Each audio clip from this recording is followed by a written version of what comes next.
first Helldivers was a game that understood the assignment. The team at Arrowhead Studio wanted to create a tense, action-packed co-op shooter experience and set it against the motif of Paul Verhoeven's classic film adaptation of Starship Troopers. Arrowhead had grand ambition for the original Helldivers, but as a small team, they also knew there were limits to what their studio could realistically do.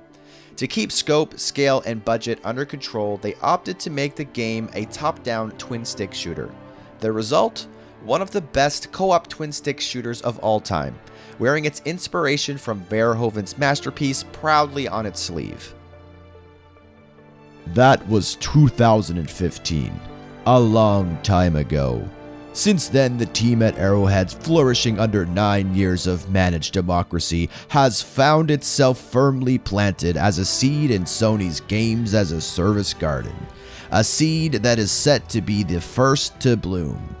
During this period, Arrowhead has grown its staff, its skill set, and its budget, now armed with the strength and the courage to be free from those past limitations.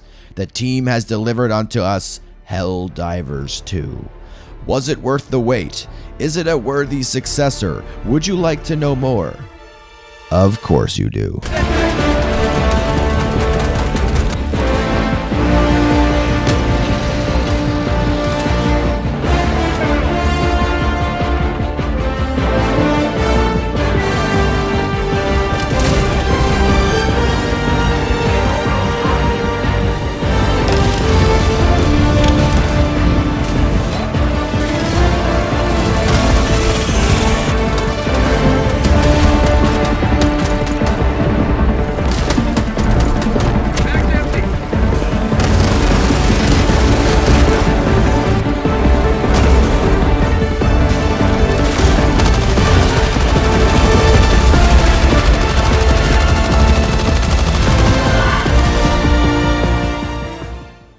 Like the first game, Helldivers is a PvE co-op extraction shooter that drops you into the ongoing conflict between Super Earth, the Terminid Hive, and the Heartless Automatons. Unlike the first game though, this time around it's in third person, putting you way closer to the action. You will take on the role as a new recruit in the Helldivers, heroic soldiers of Super Earth. Once you complete a very thorough boot camp, you are given command of your own ship. You will bestow it with an epic-sounding name and be well on your way to dispense managed democracy across the entire galaxy. Your ship will be the hub of your experience. It's where you will be able to set up loadouts and spend resources gathered on missions to enhance your combat prowess. Heading over to the galaxy map located within your ship, you will quickly realize you are not fighting this war alone, as several campaigns are taking place on multiple planets. While Helldivers 2's brilliant macro narrative is apparent as soon as you view the game's amazing opening cutscene, it's even more strongly reinforced here as you can see the results of the conflict playing out in real time. This makes you feel like an active participant in the game's community, soldier in the defense of the glorious Super Earth. Being a service-based game and having that wider narrative be pushed by the players is a great hook. When I found myself joining fellow Helldivers on the game's official subreddit to celebrate the liberation of the planet Heath early on in my time with the game, with everyone in full RP, I knew this game's world was doing something right. Upon selecting a planet, you'll be able to choose from a list of available campaigns, which are groups of individual missions. You can choose a campaign to start and wait for the lobby to fill naturally. You can invite friends or jump in solo. You can also let Liberty take the wheel and simply press one button to instantly join an ongoing mission in progress.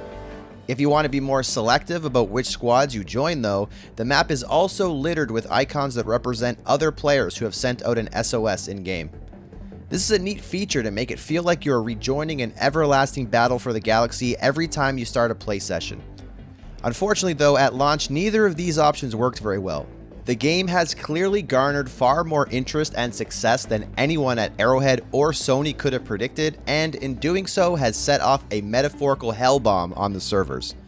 Thankfully, these issues seem to slowly be beginning to get ironed out as I'm seeing it less and less with each passing day. Joining friends directly also worked pretty well during my time with Helldivers, so the game was far from unplayable from a multiplayer perspective.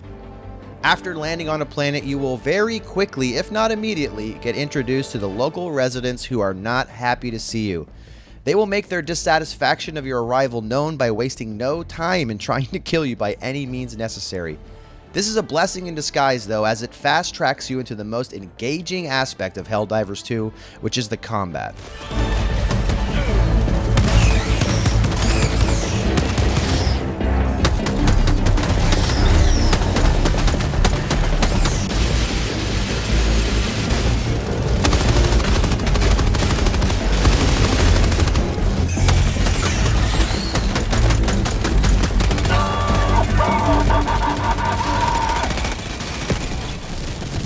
Helldivers 1 was no slouch when it came to its top-down combat, but the change in perspective and litany of graphical and technical improvements on display here is a total game changer. It's immediately impressive how visceral and fun the combat is. I imagine many a clip of this game will invade social media for quite some time. The changes made over the first game are a lot more than just a perspective change though, as nearly every aspect seems to be meticulously designed to fit together perfectly. The developers really honed in on and nailed the small stuff here, and it has paid great dividends. For instance, the game has a realistic ammo economy, where reloading after firing a few shots results in losing the entire rest of the magazine. A pretty simple mechanic when taken at face value.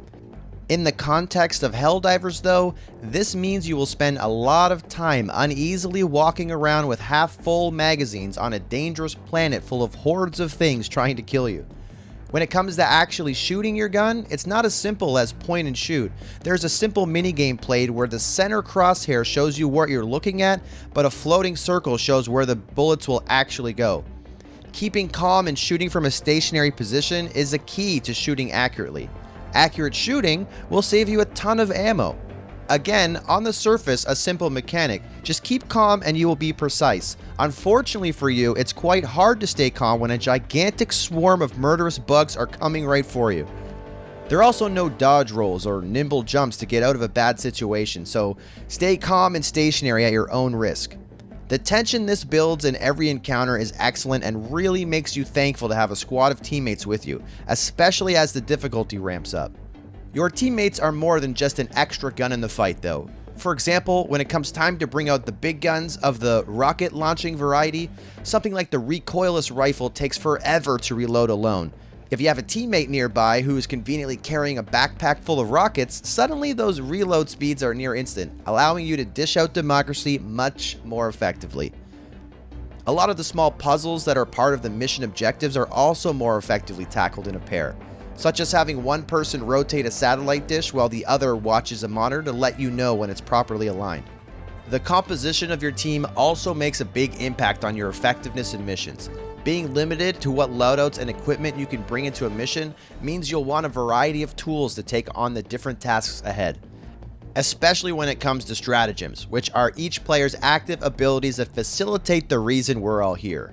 Totally rad explosions.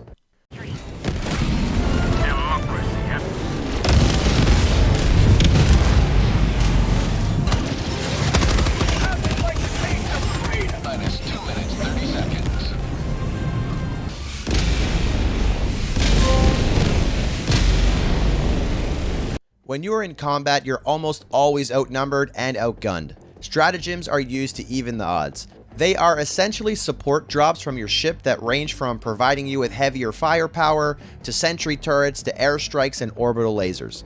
There are around 50 different stratagems at the game's launch, so they are a major component to the build crafting aspect of the game. One of the more interesting aspects of stratagems is how you cast them. Just like in Helldivers 1, they each have a directional button combination that you must input via the D-pad to arm them, and then they are essentially thrown like a grenade to set them off. Those button combinations are easy on paper, but in the heat of the moment, it's very, very easy to make a costly mistake, especially when you consider the final major wrinkle in the combat sandbox, which is the fact that friendly fire is always on.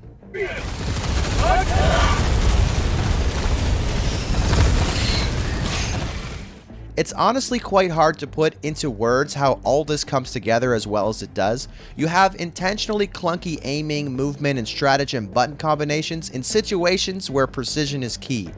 You have the ability to quite spectacularly blow stuff up, but you can just as easily kill your teammates with that as you can the enemies. Everything feels like this ongoing tug-of-war competition of ideas that on paper totally conflict with each other. In practice though, they're entirely complementary. When everything comes together and you have fire and bug guts flying everywhere, the PS5 haptics going off in your hands, your teammates' joyful screams in your ear, and Wilbur Roget's epic original score hitting its crescendo, it's a beautiful thing. The best part, moments like this happen in nearly every mission I dropped into. Speaking about the game's missions, I would say the mission variety is decent for launch with a little over 10 different activities you can take part in. They're able to feel a lot more variable when factoring in the game's several different biomes, time of day, and different enemy types. By far the biggest impact on how your mission will feel though is choosing one of the game's 9 different difficulty options. The difficulty curve here starts at trivial, where missions are easily soloable, but ratchets all the way up to Hell Dive, where every step you take could be your last. In addition to main objectives, there are also a ton of points of interest littered throughout each map. While they don't get you to the extraction any faster, they will make each mission you drop into much more lucrative. There is a time limit on each map though, so tackling everything the map has to offer will take some serious coordination, especially when the difficulty is cranked up. Once the mission is complete, you'll head back to your ship with a fresh batch of XP, upgrade materials, and war medals in hand that you will use to progress through the game's fairly deep progression system, allowing you to further enhance your ability to liberate more planets and dispense managed democracy across the galaxy by taking on even harder challenges as you level up. The progression systems are pretty straightforward, but at the same time pretty rewarding as well. While inside of your ship, you can access a terminal to spend materials gathered on missions to upgrade its capabilities. This will impact things such as the cooldown timers on stratagems or their effectiveness. The materials used to purchase these upgrades vary in rarity, with rarer materials being found only in higher difficulty missions. The cost of many of these upgrades are somewhat steep though, so going off the beaten path during missions is pivotal. The other means of progression happens at the Acquisition Center, also accessed within your ship. This is where you will spend medals earned by completing missions and campaigns to upgrade aspects of your individual soldier, things like armor, weapons, and cosmetics. Medals are spent on war bonds, which are essentially a in-universe name for battle pass. The game comes with an entirely free war bond filled with tons of available upgrades that make meaningful improvements to your combat prowess. However, there is also a paid war bond that can be purchased for super credits, the game's premium currency. Both medals and super credits can actually be found on missions inside of loot caches that are commonly found while doing side activities, albeit the amount of super credits that can be found at a time is quite small. There have been some discussions taking place online about the economy in Helldivers 2 and whether or not it's pay to win.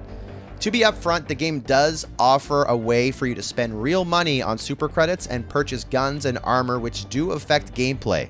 While this will ultimately come down to your personal stance on how pay to win this is, or whether or not it even matters in a PvE only game, I will say that from my experience with the game, the items that can be purchased in the premium battle pass or premium war bond are far more of a form of horizontal progression and not vertical. In other words, they are not clearly better than the stuff you can unlock for free, and I would actually argue that the items deeper in the free tier battle pass are more effective and better suited for the higher difficulty content in the game.